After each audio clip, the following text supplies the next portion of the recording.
Bună dragilor și bine ați venit la o nouă citire. De această dată te invit la o citire generală, în cadrul căreia vreau să văd ce mesaje are Universul în acest moment să-ți transmită când tu ai intrat pe acest videoclip. Pentru următoarele 24 de ore, pentru sufletul tău, te rog să iei de aici doar mesajele care rezonează cu situația ta. Îți mulțumesc că mă urmărești, îți mulțumesc că mi ești alături. Dacă vrei și tu o citire pentru sufletul tău, găsești oricând pe noua aplicație Cristina Zurba, disponibilă atât pe iPhone cât și pe Android. Iar ca să fii sigur că ajungi acolo unde trebuie, intră pe linkurile din primul comentariu.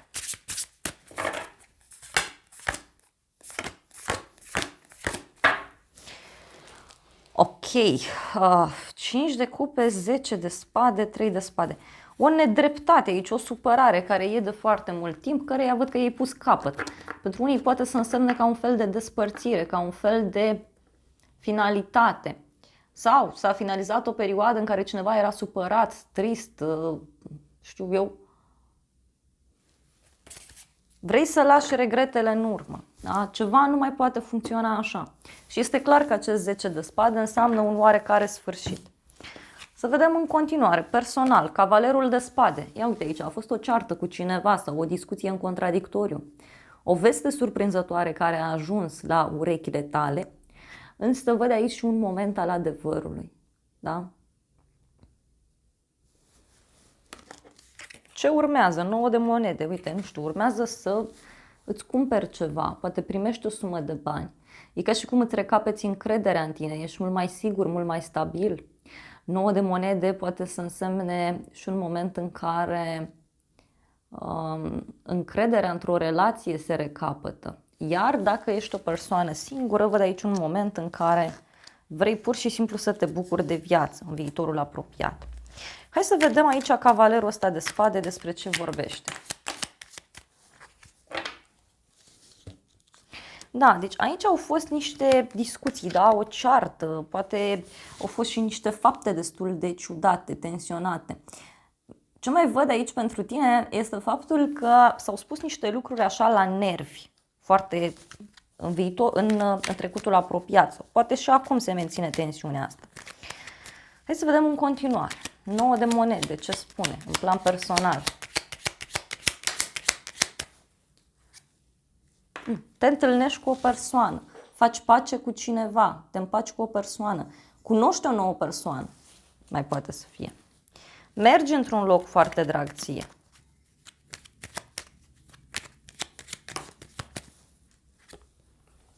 Regele de cupe, uite, este o persoană dulce, sensibilă, iubitoare, este o persoană poate chiar dintr-o zodie de apă, rac, scorpion sau pești. Însă văd aici o veste bună care apare de la o rudă sau de la o persoană care este foarte apropiată de inima ta.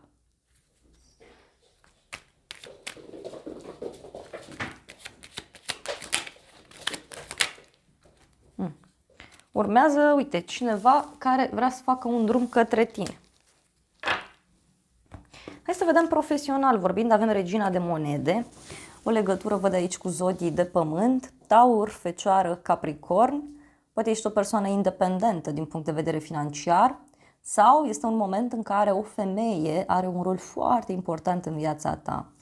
Ce mai văd este faptul că ești o persoană darnică, ești o persoană care dăruiești celorlalți, care îi ajuți pe ceilalți. O legătură aici cu o femeie care se ocupă cu banii sau o femeie care este grijulie față de ceilalți. Ce urmează? Cavalerul de cupe. Uite, o poveste de iubire care apare poate pe la muncă. O propunere frumoasă pe care o primești și care are legătură cu un proiect, care are legătură cu viața profesională. Dar văd și pe cineva care vine să-ți propună un anumit lucru. Hai să vedem regina de monede, despre ce vorbește. 10 de bâte, deci este un moment în care poate ai multe lucruri de făcut, poate ai multe cheltuieli sau poate este un moment în care ai o apăsare așa în minte. Poate e ceva legat de zona justiției sau este ceva legat de un blocaj aici. Da? Ai foarte multe lucruri de făcut în acest moment. Sunt multe lucruri care se petrec aici în viața ta. Cavalerul de cupe. Ce zice? Ce aduce? 9 de cupe, foarte frumos. Deci aici apare o bucurie foarte, foarte mare pentru tine. Fie din punct de vedere financiar, fie reușești să rezolvi o situație într-un mod mult mai pozitiv față de cum ți-ai imaginat tu. Cineva lasă regretele în trecut și merge mai departe. Uite, aici e o veste foarte bună pe care o primești de la un coleg sau poate un coleg te invită undeva sau un fost coleg de muncă.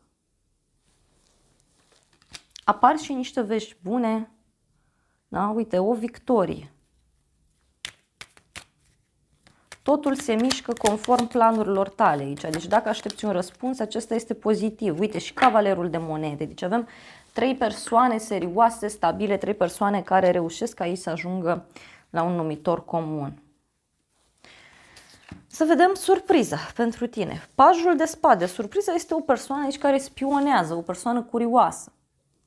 Poate tu vei fi curios sau curioasă în legătură cu o persoană. Și soarele. Ok. Surpriza, uite, poate avea legătură cu un copil, surpriza poate avea legătură cu un bărbat important din viața ta. Ești curios sau curioasă în legătură cu o persoană. E cineva aici care îți vine în casă sau undeva pe la amiază ai parte de o surpriză. Dar mai poate să însemne și faptul că vei rămâne surprins de faptul că o persoană importantă, o persoană cunoscută este interesată de tine.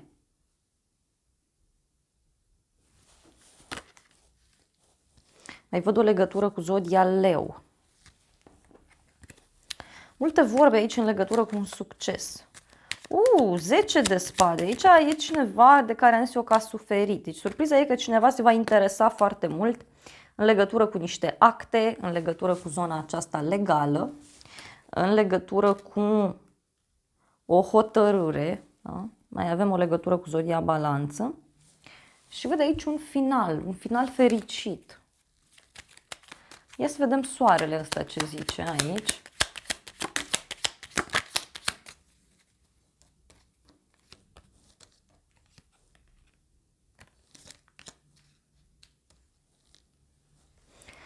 Soarele vorbește despre o bucurie legată de bani, o bucurie legată de stabilitatea unei relații, o bucurie legată de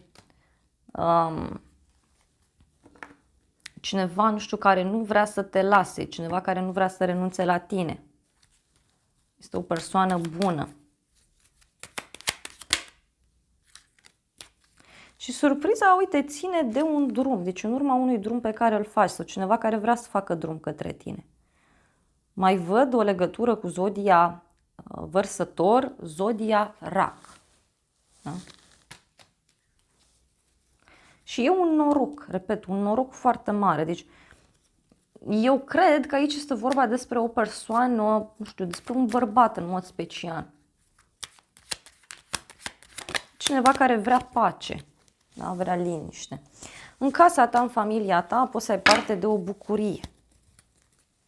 Dar are legătură cu acest sfârșit dureros, da? Surpriza. Uite, e cineva care se întoarce sau se face dreptate.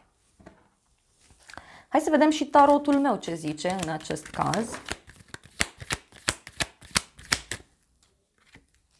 O persoană vicleană. Deci surpriza este de la o persoană vicleană. În sensul că, nu știu, poate e cineva care vrea să se bage în seamă cu tine și nu știe cum.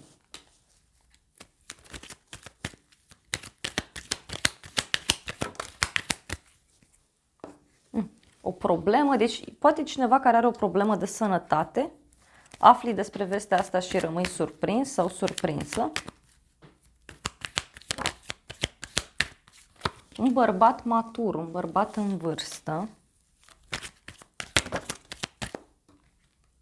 și o bucurie mare. Deci cineva aici vine și îți dă o veste care pe tine te va bucura extraordinar de mult. Da?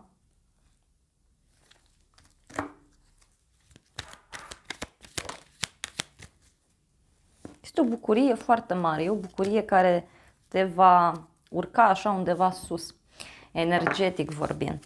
Hai să vedem îngerii romantici ce zic în situația asta. Îngerii zic așa, să te iubești pe tine în primul rând, să te respecti mai mult, să-ți iei timp pentru tine și avem cheamă-ți sufletul pereche. Rugăciunile, afirmațiile și vizualizările te ajută să ajungi împreună cu această persoană.